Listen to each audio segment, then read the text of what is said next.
is you need to lay down. We'll leave you alone. Just keep the arm so the officer can see it. I've been doing that for 2 days. Yep. If you gave me a book... At the main correctional center in Wyndham, on June 10, 2012, inmate Paul Schlosser was removed from his cell after pulling the dressing off a self-inflicted wound on his arm and refusing to go to the prison's medical unit.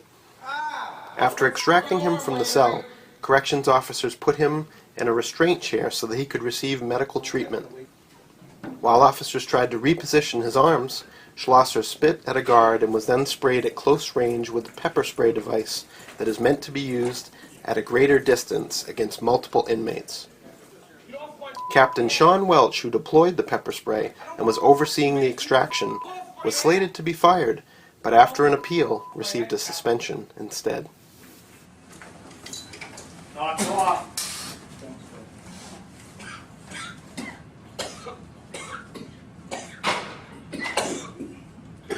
I can't breathe! I can't breathe! I can't breathe!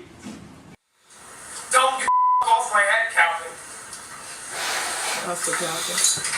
Knock it off. Oh! Captain, I can't breathe!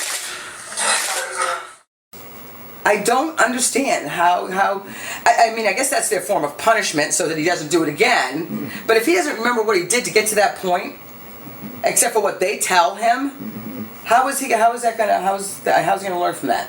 Hi, honey, I got you on speakerphone. Oh my goodness. Oh my goodness. So I was on Vicodin, I was on Ativan, and they had me on Thorazine. I don't know why.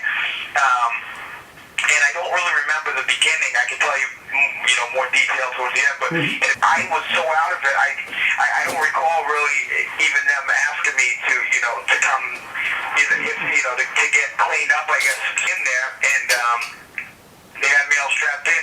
And I think an officer was behind me. They're all suited up. And I think one of them had his finger in my eye.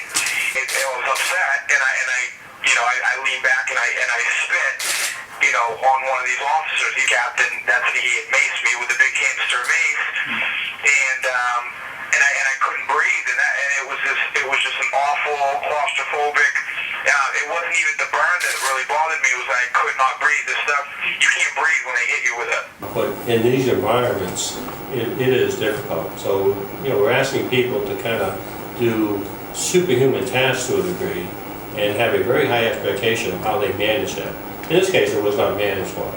So, when you look at this situation, there was, as I've said, there was good reason for the initial piece of it. So there was good reason why he was taken out of the cell. There was good reason for him to be in a restraint chair. He does attempt to spit on staff, so the application of chemical was the wrong canister, but the dialogue after tends to be a problem for all of us. As you get into some of the dialogue about you're going to behave yourself now, so it's almost like the threat of punishment is going to be sitting in a restraint chair or applying chemical. That's a problem. So we looked at this case, looked at the overall years of service and performance, which have all been very good. One bad incident here with some mistakes in judgment, with a well-structured agreement being kind of a last chance agreement, so anything else is straight termination, no appeal, that this was the best for the employee and best for the agency.